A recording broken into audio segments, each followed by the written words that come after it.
that Jinnah was now not invited to.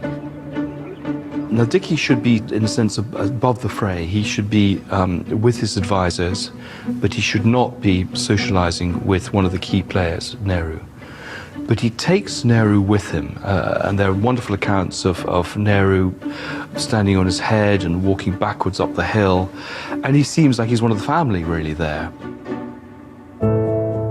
There was a meeting of minds, particularly between Edwina and Nehru.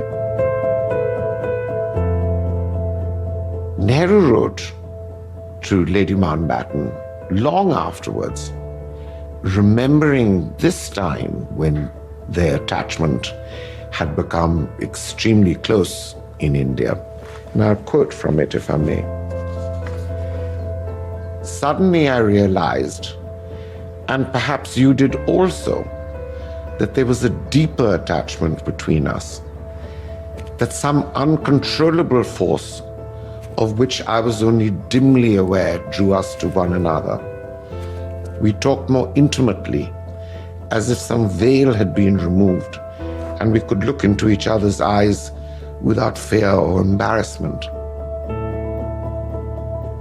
These are two key players in the partition of India, crucial moment in 20th century history.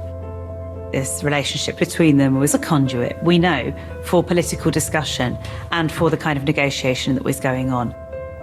They were having their own intimate relationship, the two of them, but there were three in that relationship. And of course, there were stories that Mountbatten and Nehru were attracted to each other on quite a romantic level. And you see pictures of the three of them in the back of sports cars, almost like some sort of threesome.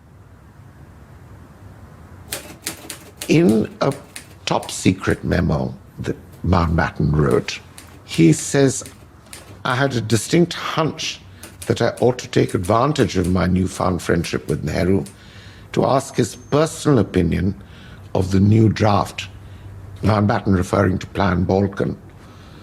"For some extraordinary reason, going against the advice of my grandfather, going against the advice of all his other senior advisors, Mountbatten decided to show it to Nehru." So not only did Mountbatten take Nehru up to Shimla, but he also shared top secret documents with him that Nehru then, of course, had an opportunity to react to. Much as my grandfather predicted, Nehru spent the night in a fury.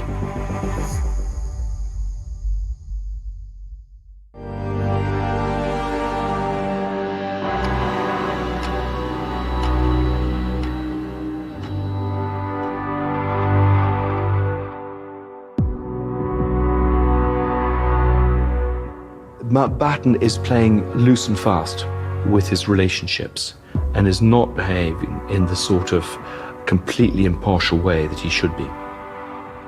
Mountbatten failed miserably, and he failed miserably by playing favorites.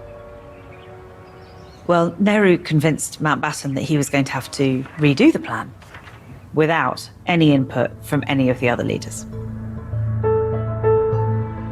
My grandfather received urgent summons to Viceregal Lodge.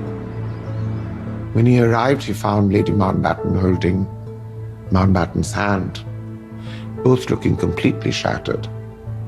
It was at this point that my grandfather said, "Would you like me to flesh out my alternative plan?" Mountbatten agreed, armed with a bottle of whiskey and several packets of cigarettes. My grandfather duly produced the plan, handed it on first to Mountbatten, who gave it to Nehru to read.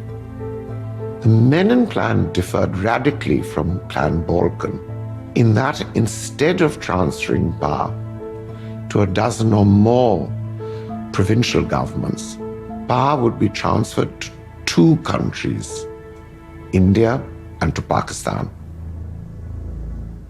Mountbatten took advantage of this relationship between Edwina and Nehru by using her to sell him the partition plan.